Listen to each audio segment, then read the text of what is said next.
Do you ever feel like you just can't make a difference in the world? Bushra Amiwala is here to prove you wrong.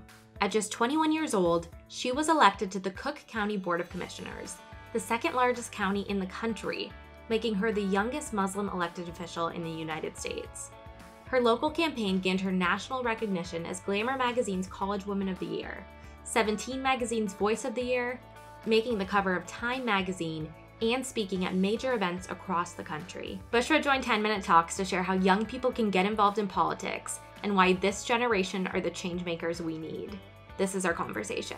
People tend to think that all of the powers in the presidency and then maybe in the House and the Senate and in the governors. Why should young people care about local politics? Such a good question. So local politics can precede national politics, which I think is a lot of people don't know. So for example, at the state level, marijuana was legalized in the state of Illinois. However, municipalities had the option to opt out of that legislation. So some towns, for example, like Lincolnwood is an example, Skokie is an example that I live in, it is not allowed. In other towns, it is allowed. And that ordinance locally is what directly impacts you and directly impacts your day to day. And I know that's like an interesting example that I chose, but it's the first one that came to the top of my head. But so I would say that every single thing that affects your day to day life comes down to local politics. What are some of the things that people don't realize can get achieved in local government and kind of hyper-local politics? Mm-hmm. Everything from property tax reform to changing the date of, Christopher Columbus Day to Indigenous Peoples Day. All of that happens at the local level of office. And that's something that we were able to implement on our Board of Education, which I'm super proud of because it's a very, progressive, equity centered, and you're giving respect to paying your dues to the group that, truly owns this land.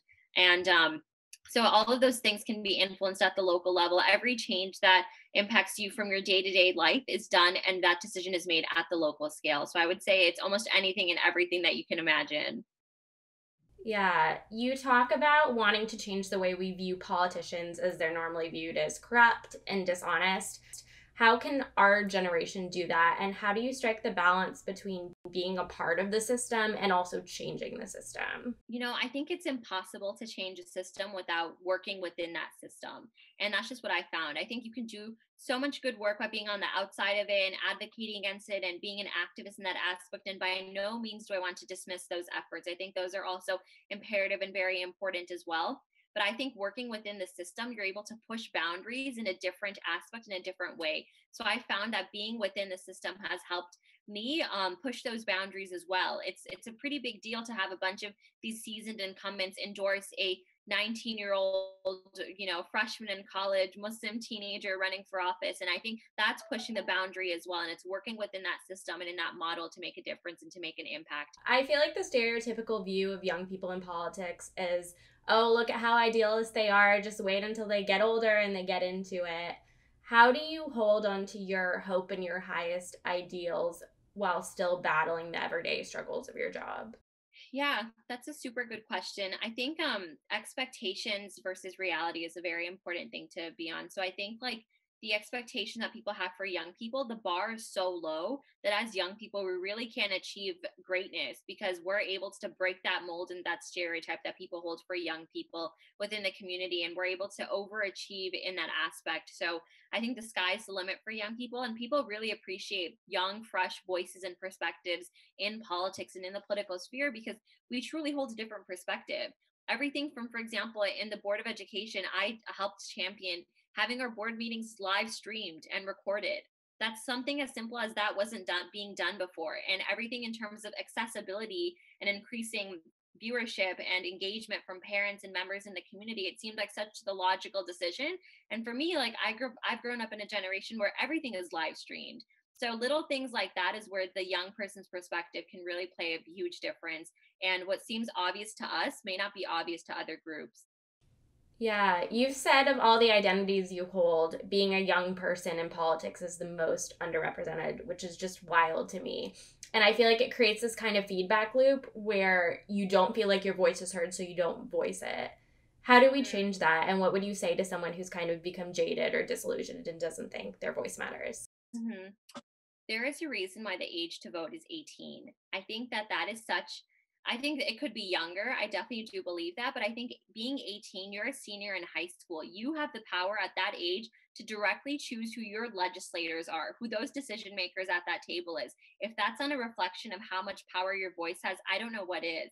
And the way to amplify that is to make sure that your friends and families and people within your sphere of influence also support that candidate that you have faith and trust in. And people who run for office, their job is literally to represent people in your community. And if that's not happening, then one, they're not the right person for your community. And two, that's your job to vote them out of office. So that's what I would say. Your voice has a lot of power. I won my election by 50 votes. So those are 50 people. Their voices really, really mattered. And I think that that's the power of local elections too. You wouldn't see a national campaign won by such a slim margin like that, but that's where the power of local politics comes into play.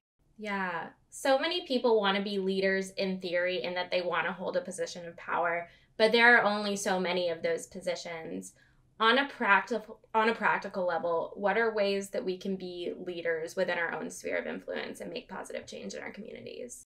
I think volunteering is the best way to make any positive change or influence. So that can be volunteering as a mentor, volunteering at different nonprofit organizations, volunteering on a political campaign. Donating your time is the most invaluable thing that I've seen myself do. And I think it's helped me develop and shape me as a leader. And it's given me these skills, everything from soft skills to hard skills to technical skills to skills I brought to my campaign that I didn't even know I had, but that came from volunteerism. So I think that we all have so much time that we can give and to donate our services and our goods. So I think that that's the best way a young person or any person can make a big impact in their community. It's by volunteering their time. What would you recommend as a first step for a young person just getting involved in politics? I would say invest in people.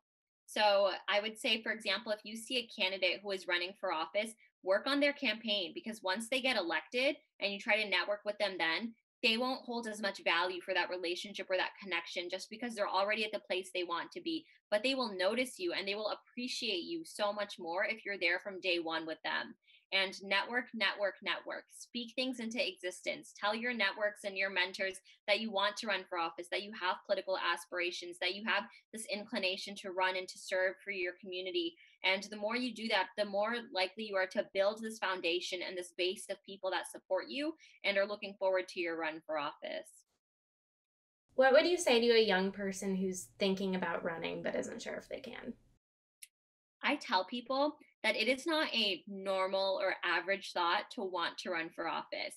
The everyday individual does not think that, oh, I think I should run for office. So if that's a thought that has ever crossed your mind or you've ever considered it, or like even for the slightest bit, been like, whoa, that would be really cool if I could do that, then I wholeheartedly recommend truly considering that as an option because that is a thought that not everyone has. And if you have that, you're a part of a special group of people that truly understand and embody what it means to serve in your community in that capacity. You've talked about with having worked for a Republican senator before and having seen the other side of things, the importance of unity and finding the common ground so that we can move forward together. Do you see young people in being a part of leading that charge? I think so. I think young people are more likely to not pick a direct side and focus on more issues. They're more issues centered and focused. And I think that's a great way to go about it because it's so hard to put a label on where you stand when it comes to the political spectrum. Like I know many people who are super progressive when it comes to social issues, but very conservative when it comes to financial issues. And both of that splits them into being, half of that's a Republican belief and half of that's a Democratic belief. And where do you draw the line between the two? So I think championing issues is a great way to break that mold. And that's something I've seen young people do, mobilizing on social media in particular. What is your hope for the future of our generation in politics?